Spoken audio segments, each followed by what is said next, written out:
There's several places that we look for inspiration. For me, I like to look back at the classic MMOs that the industry was built on. Ultima Online is one that I spent a lot of time playing when I was younger. It had amazing player-driven housing, it had amazing player-driven economy, and it was built on pretty simple 2D graphics. And it's something that really captured a lot of people with what it enabled in terms of online world building.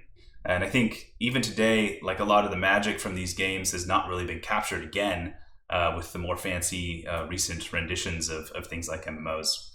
And also I look back at some really amazing indie games that have had success over the last years. And so based on that, we've put together a set of core principles to help guide the development of the Etherscape. The first one is having a player-driven economy with digital ownership. This is really where Enjin comes in, allowing players to own their items, and you will never see the Etherscape team minting very expensive NFTs and selling them out to people to make money. The players will be the ones driving the economy. Also, player governance is a principle. We already have governance in the game. Players are voting on content. Another principle is item design that encourages trade, making sure that trading is something that benefits everybody in the game. Low barrier to entry is really important. This is where in the future we'll be adding managed wallets and fuel tanks to make sure that people can jump into the game with no barrier to entry, just start playing, have fun, and then discover the Web3 to engage with as they go. There's permadeath mechanics to make sure that the gameplay is exciting, that you have something to gain and you also have something to lose.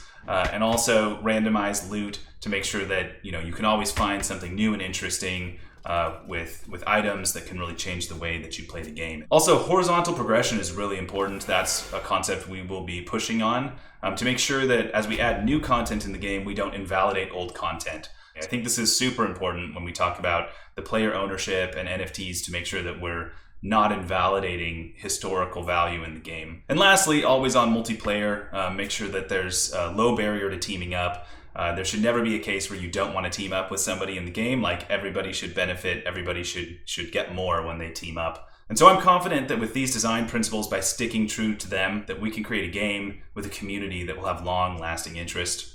If this sounds exciting to you, definitely check out the Etherscape. Go to the-etherscape.com, jump on our Discord, start talking with us. We'll get you access to the alpha. We are looking for people to come and play, and we want to build a community around a game that is going to last. There's never been a better time than now to be a creator. I truly believe that. The tools are better than they have ever been before, whether using Unity or Unreal, and they make the barrier to entry lower than ever before. We have marketplaces that can do massive distribution like Steam and Epic Game Store, giving you access to tons more players. And now we have platforms like Enjin that are allowing you to add Web3 components into your game and NFTs super easily. It's just, the tools are amazing. Everybody can learn how to use them and participate. I'm totally confident about that.